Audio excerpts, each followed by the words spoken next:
Assalamualaikum, jumpa lagi dengan channel Gas Berbagi Ilmu. Kali ini kita akan membahas soal biologi ya, masih bab keanekaragaman hayati. Nah, soal yang akan kita bahas ini adalah soal-soal UN dan melanjutkan video yang sebelumnya.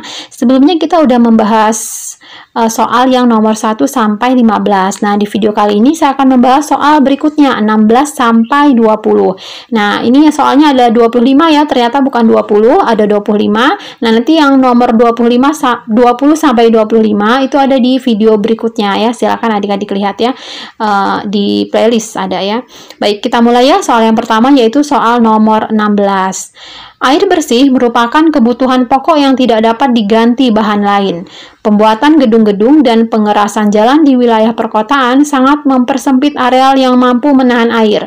Usaha yang dapat dilakukan untuk mengatasi masalah tersebut adalah A. Mengatur pemakaian lahan dan air secara ketat. B. Membangun gedung-gedung secara vertikal.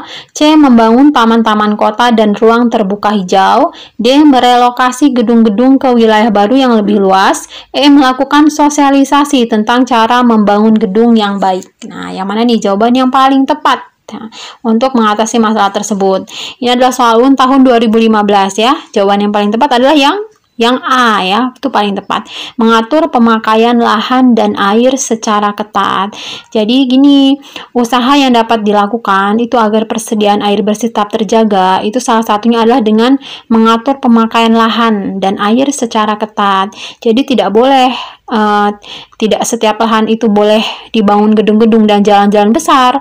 Sebagai contoh, gedung-gedung dan jalan-jalan besar tidak boleh dibangun di daerah resapan air misalnya, atau hanya dibangun di lahan-lahan yang tidak produktif saja. Selain itu, pembangunan gedung-gedung dan jalan-jalan itu sebaiknya dibatasi dan lahan-lahan resapan air juga harus ditambah. Jadi jawaban yang paling tepat itu adalah yang A ya. Baik, kita lanjut ke soal berikutnya yaitu nomor 17. Jenis sumber daya alam yang dapat dimanfaatkan manusia karena dapat menghasilkan energi adalah air terjun, cahaya matahari, minyak bumi, angin, dan batu bara. Agar sumber daya alam dapat dimanfaatkan dalam jangka panjang, faktor yang perlu diperhatikan adalah A. Perlu dikelola untuk memperoleh manfaat bagi sekelompok manusia. B. Pemanfaatan sumber daya alam semaksimal mungkin. C. Pembinaan sikap serasi dengan lingkungan diadakan di sekolah saja. D. Pembatasan produktivitas sumber daya alam. E. Eksploitasi sumber daya alam harus diatur menurut batas regenerasinya. Jadi yang tepat yang mana nih jawabannya? Yang perlu diperhatikan ya, faktor yang perlu diperhatikan.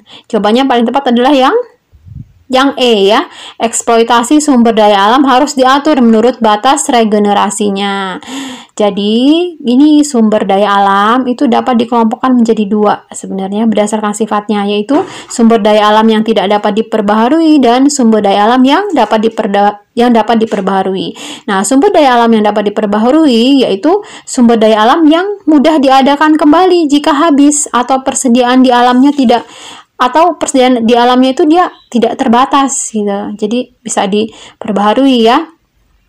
Nah, misalnya apa? Misalnya hewan dan tumbuhan. Sedangkan sumber daya alam yang tidak dapat diperbaharui itu adalah sumber daya alam yang tidak dapat diadakan kembali jika habis, atau proses pembentukan sumber daya alam tersebut membutuhkan waktu yang sangat lama.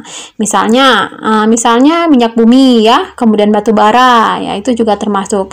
Nah, berdasarkan kedua sumber daya alam ini tadi, dalam pemanfaatan sumber daya alam harus memperhatikan daya regenerasinya. Hal ini dilakukan agar pemanfaatan dan produktivitas sumber daya alam dapat berkesinambungan atau berkelanjutan ya. Jadi jawaban yang paling tepat itu adalah yang E ya. Baik, kita lanjut ke soal berikutnya, soal nomor 18. Perhatikan cara penulisan nama ilmiah beberapa makhluk hidup yang terdapat di sekitar kita. Yang ke satu, Curcuma domestica. Yang kedua, Musa textilis. 3, Felix domestica. 4, Musa paradisiaca. 5, Solanum hicopersicum. Tata cara penulisan nama makhluk hidup dengan simbol binomial nomenklatur yang benar adalah yang mana? A, B, C, D, apa E? Yang mana nih? Yang paling tepat. Ini adalah soal UN tahun 2009 ya. Yang paling tepat adalah yang D ya, 2, 4, dan 5. Nah, sebenarnya apa aja sih ya aturan penamaan dalam sistem binomial nomenklatur? Ada 5. Memang ada 5 ya, ada 5. Sama seperti pilihan di atas ya, ada 1 sampai 5 tuh ya. Nah, sebenarnya aturan penamaan itu juga ada 5. Yang pertama apa? Penamaannya harus dalam bahasa Latin. Nah, kemudian yang kedua, penamaan individu terdiri atas 2 kata. Benar ya, di atas 2 kata semua ya, nama Latin juga ada ya.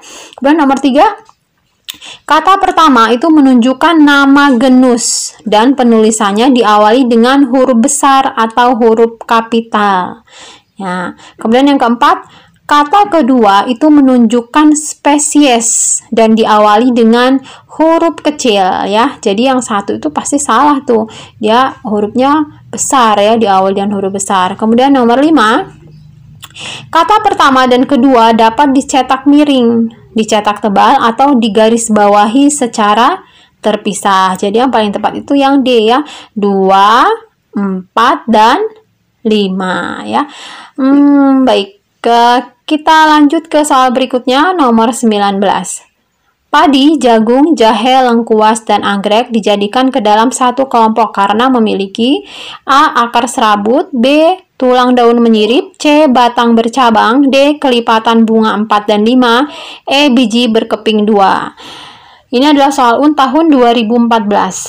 Yang mana nih jawaban yang paling tepat? Yang paling tepat itu adalah yang A ya, akar serabut. Jadi padi, jagung, jahe, lengkuas, dan anggrek itu dijadikan ke dalam satu kelompok yang sama, yaitu apa? Yaitu monokotil. Monokotil. Ciri-ciri monokotil itu apa aja sih? Ciri-ciri monokotil itu ada 5.